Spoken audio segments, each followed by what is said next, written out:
अस्सलाम वालेकुम दोस्तों, क्या हाल है आप सबके। उम्मीद करता हूँ सब खैरियत से होंगे। अच्छा, आज हम जिस मौजू पे बात करने जा रहे हैं वो है बटरफ्लाई इफेक्ट। इसके साथ हम बात करेंगे सबलिमिनियल मैसेजेस पे कि किस तरह ये सबलिमिनियल मैसेज जो हैं वो हमारे लाशऊर पे असर करते हैं, यानी कि सबकॉन्शियस पे, और फिर किस तरह हमारा सबकॉन्शियस मजबूर करते हैं हमारे कॉन्शियस को कोई भी फैसला लेने पे। तो चलें शुरू करते हैं। सबसे पहले हम बात करेंगे बटरफ्लाई इफेक्ट पे। आम अल्फाज में मैं बताऊं तो बटरफ्लाई इफेक्ट की सादा सी मिसाल इस तरह से ले लें कि एक तितली जो है अगर वो पाकिस्तान में अपने पर हिला रही है तो श्रीलंका पे तूफान आ जाएगा। लिटरली ऐसा नहीं होता, लेकिन इसका कहने का मकसद है कि एक छोटी सी तब्दीली मुस्तकबिल में किसी बड़े इंकलाब का पेश खैमा हो सकती है, बड़ी मुसीबत का पेश खैमा हो सकती है। इसलिए इस थ्योरी को केओस थ्योरी भी कहते हैं, यानी केओस को पता है आपको, तबाही। तो चलें शुरू करते हैं। मैं आपको रियल लाइफ मिसाल देता हूँ। येलोस्टोन नेशनल पार्क अमेरिका का बड़ा मशहूर नेशनल पार्क है। 1930s में फैसला किया गया कि यहाँ से ग्रे वुल्फ का खात्मा कर दिया जाए कि बहुत ज़्यादा भेड़िए हो गए यहाँ पे, लिहाजा 1930s में ग्रे वुल्फ का खात्मा कर दिया गया।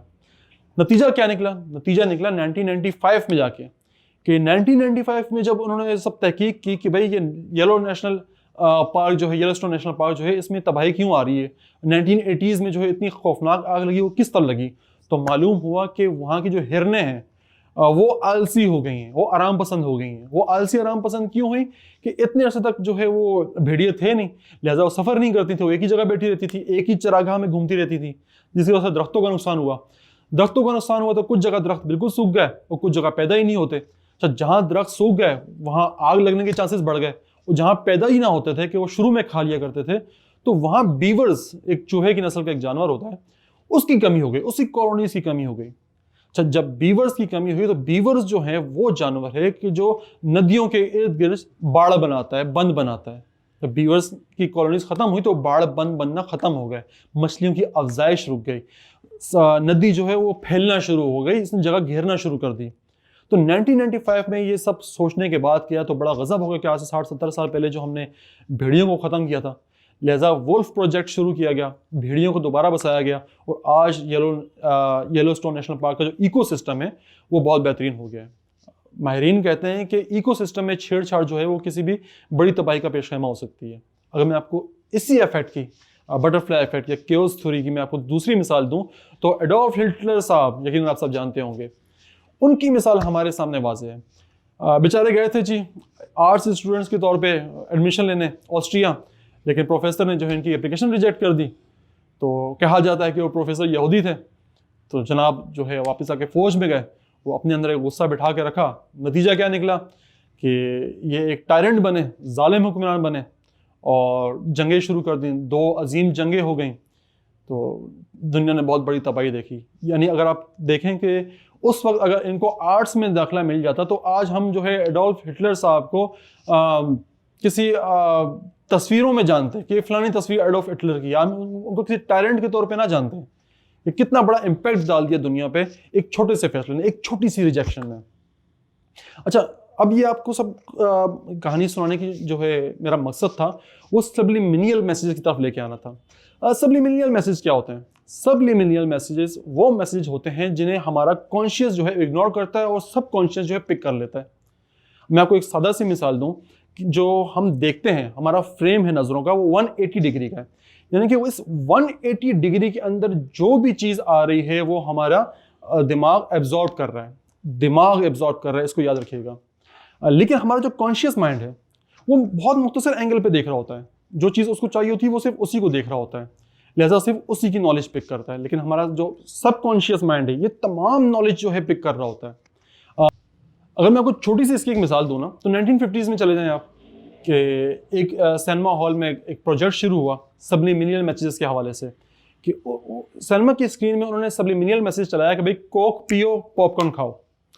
जब उस रिसर्च का रिजल्ट आया तो पता चला कि भाई ये मैसेज चलाने के बाद कोक और पॉपकॉर्न की जो फ़रोख्त है उसमें रिकॉर्ड इजाफा हो गया, जो पहले कभी उस सिनेमा हाउस में नहीं हुआ था। 1970s में जाके जो है इस रिसर्च को रिजेक्ट भी कर दिया गया, क्योंकि इतने बड़े बड़े टायरेंट किस्म की इंडस्ट्री इसमें इन्वॉल्व हो गई थी। सबलिमिनियल मैसेजेस के जो राज थे वो अफशा हो गए थे कि उस कंपनी को बैक होना पड़ गया अपनी तहकीक से। लेकिन हम आगे चले जाएं तो हम देखते हैं कि कोक ने बारहा बहुत सारी जगहों पर सबलिमिनियल मैसेजेस चलाए। वो मैसेजेस जो हमारे कॉन्शियस जो है वो इग्नोर करता है। अच्छा, यहाँ यकीनन जो है आप सोच रहे होंगे कि भला किस तरह सबलिमिनल मैसेज जो है वो सिनेमा स्क्रीन के जरिए हमारे सबकॉन्शियस में जा सकते हैं, और किस तरह जो है वो सबलिमिनल मैसेज हमारे कॉन्शियस माइंड को ट्रिक कर सकता है। तो ये बड़ी सादा सी चीज़ है। सिनेमा पे आप जो स्क्रीन देखते हैं ना, ये दरअसल मुख्तलिफ तस्वीर का मजमुआ होता है जो एक स्पीड से चलाया जाता है, जिसे हम फ्रेम पर सेकंड कहते हैं, कि एक सेकंड में कितने फ्रेम हमारी आंखों के सामने से गुजरेंगे तो हमें जो चलती फिरती तस्वीरों की सूरत में नजर आएंगे। तो अमूमन जो है वो 25 FPS 25 फ्रेम पर सेकंड जो है वो चलते हैं सिनेमा स्क्रीन में। सारा गेम उनके अंदर होता है। कोई एक तस्वीर, कोई एक फ्रेम इन 25 में से, उसमें ये मैसेज लिखा होता है। हमारा कॉन्शियस माइंड जो है वो इमेज बनाने में जो है इतना मसरूफ होता है, क्योंकि जाहिर बात है उसको दो आंखों से दो मुख्तलिफ इमेज नजर आ रहे होते हैं, इनको कंट्रोल करता है सब कॉन्शियस में, फिर वहां से कॉन्शियस में जाता है, तो एक उसको 3 डायमेंशनल पिक्चर बनाने में बड़ा टाइम लगता है। जैसे छोटी मोटी जो होती है ना, जैसे 25 फ्रेम में से एक फ्रेम ये स्किप हो जाता है, हमारा कॉन्शियस माइंड जो है इसको रीड नहीं कर पाता, लेकिन सब कॉन्शियस ये रीड कर लेता है। अच्छा, सब कॉन्शियस की भी मैं आपको मजे की चीज बताऊं, ये उसी चीज को एक्सेप्ट करता है कि जिस पे बिलीव करता है। सबलिमिनल जो मैसेज होते हैं ये तभी काम करते हैं कि जब बोलने वाला और बताने वाला आपका भरोसेमंद हो। इसकी बहुत शॉर्ट मेमोरी होती है, लेकिन अगर रिपीटिव ये चीज़ चले, बारहा ये चीज़ आप देखें उस मीडियम से जिस पे आप बिलीव करते हैं, तो ये आपकी सोच बदल सकता है। मिसाल के तौर पे आप देखें ना कि जितने बड़े ब्रांड्स होते हैं ये खिलाड़ियों के शर्ट्स के ऊपर स्टिकर लगाते हैं। कोई भी क्रिकेट देख लें, फुटबॉल देख लें, क्यों? क्योंकि हम उन पर बिलीव कर रहे होते हैं गेम खेलते हुए। जब हम उन पे बिलीव कर रहे होते हैं तो हमारा सबकॉन्शियस माइंड उनकी शर्ट्स पे लगे हुए स्टिकर पे भी बिलीव कर रहा होता है कि हाँ ये चीज़ अच्छी है। समझ रहे हैं बात को, कि क्यों इतने खूबसूरत मॉडल्स होने के बावजूद एक क्रिकेटर को लिया जाता है, एक फुटबॉलर को लिया जाता है? क्यों? उनके साथ पैशन होता है, पैशन जुड़ा होता है, हम यकीन करते हैं, हम उन पर भरोसा करना चाहते हैं, लिहाजा हमारा सबकॉन्शियस उस रियलिटी को एक्सेप्ट करते हैं और प्रोडक्ट हम ज़्यादा खरीदते हैं। ये डार्क ट्रूथ है एड एजेंसीज का। अच्छा, अब दूसरी तरफ आ जाएं आप कि इसकी कोई मैं जिंदा मिसाल दूं। सन 2000 का इलेक्शन है, बुश मुकाबला एल गोर। इस पे एक जो है एड चला कि भाई देखो ये जो मेडिकल पॉलिसी बनाई है as a vice president Al Gore ने इतने साल तक, ये ब्यूरोक्रेट्स ने बनाई थी और दिस एंड दैट। मजे की बात, जैसी ब्यूरोक्रेट्स बोला गया ना, तो आज के दौर में अगर आप उस एड को सुपर स्लो मोशन में देखें तो रैट्स लिखा हुआ आएगा, एक फ्रेम का रैट्स। रैट्स जो है वो अमेरिका में स्लैंग लैंग्वेज में गद्दार, मुनाफिक, धोखा देने वाले को कहा जाता है। यानी कि सबकॉन्शियस में आवाम के डाला गया कि एल गोर जो है ये धोखेबाज है, ये रैट है, इसकी पॉलिसी जो है रैट्स पॉलिसी है। तो इस पे बड़ी लेर देर क्योंकि पकड़ी गई चीज़, पकड़ी इस तरह गई कि सामने वाले जो कैंपेन चला रहे थे वो इन सब चीज़ों को ध्यान में रखते हुए चला रहे थे कि सबलिमिनल मैसेज तो यूज़ नहीं हो रहे। हालांकि रिकॉर्ड्स पे सब डिनाई करते हैं इसका कि सबलिमिनल चीज़ कोई जो है एग्जिस्ट नहीं करती, लेकिन यहाँ पे देखा गया।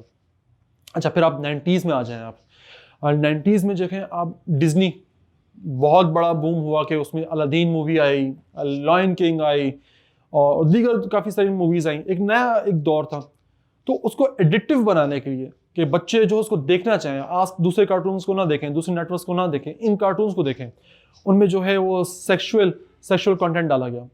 अब इंसान पैदाइश से लेके जो है अपने मरते दम तक जो सेक्सुअली चीज़ों पे ज़्यादा अट्रैक्ट होता है, वहाँ अट्रैक्ट हुआ, बच्चे अट्रैक्ट हुए और वो कार्टून ज़्यादा देखे गए। आज जब हमारे पास टेक्नोलॉजी अच्छी है, हम स्लोमो में चीज़ें देख सकते हैं, तो हमें मालूम होता है कि यार अलादीन में तो फलाने डायलॉग में तो ये गंदी बात की गई थी, वो एक FPS में ख़त्म हो गई। और फलाना कार्टून जो रोलर राइड से नीचे आ रहा था, उसके एक फ्रेम में, हल्के से फ्रेम में जो एक न्यूड लड़की दिखाई गई, द रेस्क्यूअर्स नाम था उसका, वो कार्टून बंद हो गया 1999 में, पकड़े गए जब। तो इस तरह जो है ये मैसेजेस जो हैं हमारे दिमाग पे काम करते हैं, हमें कुछ ना कुछ फैसला लेने पे मजबूर करते हैं। सबसे जो खतरनाक बात है ना पोर्न एडिक्शन की, भले आपको शायद फिजिकली इतना डैमेज ना करती हो, लेकिन मेंटली तौर पे आपको बहुत खतरनाक जो है नुकसान देती है। अब मिसाल के तौर पे अगर आप सर्चेस देख लें, पिछले 30-40 साल का रिकॉर्ड निकाल लें कि हम पोर्न में क्या सर्च करते हैं। पहले हमें रैंडम पोर्न देखनी थी स्टार्ट में। अच्छा, वहाँ से जब हमारी लस्ट पूरी होना बंद हो गई तो हमें पड़ोसी की पोर्न देखनी है, नेबर पोर्न देखनी है हमने। वहाँ की लस्ट खत्म हुई तो हमें जो है प्रोफेशनल पोर्न देखनी है कि किसी प्रोफेशन वाले की पोर्न हो, और कोई प्रोफेशन हो, कोई पुलिस का प्रोफेशन, कोई प्लम्बर का प्रोफेशन। और वहाँ की जब लस्ट खत्म हुई तो हम आ गए इंसेस्ट पे। इंसेस्ट टॉप ट्रेंड हो गया कि हमें इंसेस्ट पोर्न देखना है। तो वहाँ पे भी जब आपकी हवस एक हद पे आके एक्सीड कर गई कि बस अब ये यहाँ से लस्ट पूरी नहीं हो रही, तो आप चाइल्ड पोर्नोग्राफी की तरफ गए। बाद में चाइल्ड पोर्नोग्राफी पे बैन लग गया, लेकिन अभी भी अगर आप डार्क वेब देखें तो वो चाइल्ड पोर्नोग्राफी से भरी पड़ी है। आपको ऐसे सेक्सुअल प्रेडेटर्स जो है अब आपको गली मोहल्लों में भी नजर आएंगे कि मेंटली तौर पे इतने एक्ट अप हो चुके हैं कि उन्हें वो हवस पूरी करनी है। अब यहाँ पे जो है लिंक्ड होता है हमारा बटरफ्लाई इफेक्ट और या फिर केओस थ्योरी इस पॉर्न एडिक्शन के साथ, इस सब्लिमिनल मैसेजेस के साथ, कि किस तरह 90s में एक शुरू हुई एक एडिट करने के लिए बच्चों को कि भाई आप सिर्फ कार्टूनों के साथ एडिक्ट हो जाएं, तो वो करते करते आज इतना हो गया कि आज दुनिया जो है वो पोर्नोग्राफी एडिक्ट्स से भरी पड़ी है। दिमागी तौर पे जो है बिल्कुल ख़त्म हो चुके हैं, हवस जिन पे बिल्कुल हावी हो चुकी है। वो छोटी सी चेंज थी, एक मार्केटिंग के जो एक टूल था कि हमने बच्चों को एडिट करना है कि वो हमारे कार्टून देखें। नतीजा आज दुनिया में पोर्न एडिक्शन खतरनाक हद तक बढ़ी हुई। ना सिर्फ पोर्न एडिक्शन बल्कि सैडिज्म, पेडोफाइल्स, आप नाम ले लें, आप सिर्फ नाम लें और आपको वो जानवरनुमा इंसान आपको हमारे माशरे में चलते फिरते हुए दिखाई देंगे। देखा दोस्तों आपने कि किस तरह एक मार्केटिंग टूल ने, एक छोटा सा मार्केटिंग टूल ने कि बच्चों का एडिक्टिव बनाना है हमने कि हमारे कार्टून देखें, आज एक बहुत बड़ी तादाद में इंसानों को जिनसी तौर पे हैवान बना के रख दिया। ये होता है सब दिमाग के साथ छेड़छाड़ करने का अंजाम। यही वजह है कि बहुत सारे यूरोपीय ममालिक में, ऑस्ट्रेलिया में सब्लिमिनल मैसेज पे पाबंदी है, लेकिन अभी भी बहुत सारी एड्स एजेंसी जो हैं वो ये मैसेज चलाती हैं कि उनको अपना प्रोडक्ट बेचना होता है। और जिस निज़ाम में हम जो है जी रहे हैं, ये दुनिया जी रही है, वो बड़ा सफाक है। वो अपना माल बेचने के लिए, अपनी प्रोडक्ट बेचने के लिए आपको किसी भी तरह से इस्तेमाल कर सकता है। हालिया दौर में आप मिसाल लेना, KFC का एक इश्तिहार था, उस पर बड़ी लहदे हुई कि सिंपल सा मैसेज था उसमें कि वो बर्गर के अंदर $1 का नोट था जो बिल्कुल नजर नहीं आएगा। अगर मैं आपको इश्तिहार दिखाऊं अभी तो आप जज भी नहीं कर सकते, लेकिन हमारा सबकॉन्शियस माइंड उस डॉलर को जो है डिटेक्ट कर रहा है। इसका साफ सा मतलब है कि डॉलर मतलब खुशी देता है, कि तहफ़्फ़ुज़ का सांस देता है, पैसा है ना। तो जब आप उस एड को देखते हो तो कॉन्शियस माइंड तो आपका बर्गर को देख रहा है कि यार बड़ी अच्छी चीज़ है, मज़े की चीज़ है, लेकिन सबकॉन्शियस आपको ये भी हुक्म दे रहा है कि यार इसको लेने से फ़ायदा है। वो डॉलर को देख के फ़ायदा ले रहा है। ठीक इसी तरह जो है विंडीज़ एक बहुत बड़ा जो है एक अमेरिका का प्रोडक्ट है। रेस्टोरेंट्स हैं, खाने वाने बड़े बेहतरीन होते हैं उनका लोगो अगर आप देखें ना तो उसमें जो मॉम लिखा हुआ आएगा। आपका कॉन्शियस माइंड वो नहीं पढ़ सकता, लेकिन आपका सबकॉन्शियस वो पिक कर रहा है, तो उसका पहला ख्याल ही आता है कि यार माँ के हाथ का बना हुआ खाना होगा, तो इसको लेना चाहिए, ये अच्छा खाना होगा, ये महफूज खाना होगा। मैं अपनी एक वीडियो में पहले भी कह चुका था कि जो सोडा ड्रिंक्स हैं ये जहर होते हैं, लेकिन ये खुशियाँ बेच रहे होते हैं। कभी आप इनके एडवर्टाइज देखें ना, आपको क्या नजर आएगा, सब लोग खुश हैं, ये खुशी बेच रहे होते हैं। तो हमारा कॉन्शियस माइंड तो प्रोडक्ट देख रहा होता है, लेकिन सब कॉन्शियस ये देख रहा होता है कि यार ये पूरा जो एनवायरनमेंट क्रिएट किया है इन्होंने, पूरा जो सेट क्रिएट किया, इसमें सब खुश हैं, कितने खुश हैं, तो यकीनन मतलब कोक पिएंगे तो खुश हो जाएंगे। तो यही वजह है कि आज जो है हमारी जो सेलिब्रेशंस हैं वो किसी भी तरह के कोला के बिना अधूरी होती हैं। आप ये देख लें, आपने कभी किसी को मैयत में कोका कोला सर्व करते हुए नहीं देखा होगा। क्यों? क्योंकि हम उसे नथी नहीं कर पाते कि नहीं है ये तो सिर्फ सैड माहौल के लिए, तो खुशी के लिए होता है। तो ईद हो, अगर आप इंडियन हैं तो आपकी दिवाली हो, कोई भी त्यौहार हो, तो खुशी में आप जो है आपकी पहली चॉइस वो कोक होगी। हमारी खुशकिस्मती समझिए कि हमारी एड्स एजेंसी जो है वो इतनी दूर की नहीं सोच पाती हैं या सोचना नहीं चाहती हैं। उन्हें लगता है कि सिर्फ नाच गा के एक प्रोडक्ट दिखा दिया तो लोग खरीद लेंगे। नहीं, ऐसा नहीं होता। कुछ भी चीज़ बेचने के लिए आपको सबकॉन्शियस माइंड को जो है वो तैयार करना पड़ेगा। वो सबकॉन्शियस माइंड कैसे तैयार होगा? जब कोई उसकी ऐसी चीज़ से वो मवाद हासिल करेगा जिस पे वो भरोसा करता है। जॉर्ज ऑरवेल बहुत मशहूर नॉवलिस्ट हैं। उन्होंने एक किताब लिखी थी 1949 में जिसका नाम था 1984। बुक का नाम था 1984, किताब लिखी गई थी 1949 में। तो उस किताब में इन्होंने बताया था कि फ्यूचर में इन 1984 में इंसान जो है स्क्रीन के जरिए कंट्रोल होंगे। समझ रहे हैं बात को? यानी कि दबे लफ्जों में उन्होंने एक मंजर कशी कर दी थी कि ये स्क्रीन्स जो हैं ये इंसानों को कंट्रोल करेंगी, ऑर्डर देंगी। एक सोसाइटी पेश की थी जिसमें एक इनविजिबल सी गवर्नमेंट है जो इंसानों को कंट्रोल कर रही है। इसी बुक के थीम पे फिर शो बना बिग ब्रदर या बिग बॉस। आपने नाम सुना होगा बिग बॉस का यकीनन। तो ये उसी बुक के थीम पे बना है कि एक इनविजिबल बंदा है, इनविजिबल जो है वो गवर्नमेंट है वो बंदों को कंट्रोल कर रही है, जिसको चाहती है गायब करती है, जिसको चाहती है ले आती है। तो वो बुक लाजमी पढ़िएगा, आपके बहुत सारे पॉइंट्स जो हैं इस पे क्लियर हो जाएंगे। क्योंकि एक आर्टिस्ट में और एक साइंटिस्ट में फर्क होता है कि साइंटिस्ट बहुत महदूद सोच पाता है, चाहे वो कितना यजीम क्यों ना हो। मैं आपको छोटी सी मिसाल दूं, आइंस्टाइन कितना बड़ा नाम है, लेकिन जब उन्होंने थ्योरी ऑफ स्पेशल रिलेटिविटी जब पेश की थी ना, तो उसके बाद उनका 1915 में गालिबन कहना था कि शायद इंसान कभी भी ग्रेविटेशनल वेव्स को डिटेक्ट ना कर सकें। लेकिन आपने देखा कि 100 साल बाद ही इंसान इस काबिल हो गया कि उसको डिटेक्ट कर सका। यानी कि साइंटिस्ट जो है वो उसने जिस इंसान की लिमिट को बहुत महदूद सोचा, भले वो बहुत काबिल है लेकिन उसने सोचा महदूद। लेकिन आर्टिस्ट जो होता है ना, ये बहुत दूर तक सोचता है। मैं एक और छोटी सी मिसाल दूं आपको, आर्थर क्लार्क, स्पेस ओडिसी 2001, बहुत मशहूर साइंस फिक्शन किताब के खालिक। इन्होंने 1970s में अपने एक इंटरव्यू में कहा था कि 2001 तक इंसान इस काबिल हो जाएगा कि इस कंप्यूटर को अपने टेबल तक ले आए। यानी कि उस दौर में जो कंप्यूटर थे वो पूरे पूरे कमरों पे उसके पैनल मुश्तमिल हुआ करते थे, लेकिन वहां प्रोडिक्शन कर दी थी उन्होंने कि भाई कि आज से 30-40 साल बाद इंसान जो है कंप्यूटर को अपने टेबल तक ले आएगा। और हम सब ने देखा 2001 तक कंप्यूटर हमारे टेबल पे आ चुका था। और मुझे यकीन है अगर आर्थर क्लार्क साहब जो है 2020 तक की प्रेडिक्शन करते तो यकीनन वो बोलते कि इंसान अपने जेब तक ले आएगा, जो यकीनन आज हमारे जेब तक आ चुका है। देखा दोस्तों, ये होते हैं सबलिमिनल मैसेजेस, और इस तरह ये आपके कॉन्शियस को ट्रिक करते हैं और इसी तरह ये आपके दिमाग को काबू करते हैं। सबलिमिनल मैसेजेस जो है आर्टिस्ट के दिमाग से निकला हुआ एक आइडिया है। साइंस इसको नहीं समझ पाएगी, वक्त लगेगा लेकिन फिलहाल नहीं समझ पाएगी। इसकी छोटी छोटी ट्रिक्स भी हैं। जैसे अगर आप कोई चीज़ खरीदने जाते हैं तो अगर आप चाहते हैं कि सेल्समैन जो है वो आपसे सच्ची बात करे, आपसे छुपा ना सके, आपसे झूठ ना बोल सके, आपको अच्छा रेट बताए, तो आप एक ऐसी शर्ट पहन के चले जाएं जिसपे 2 आंखें बनी हुई हो।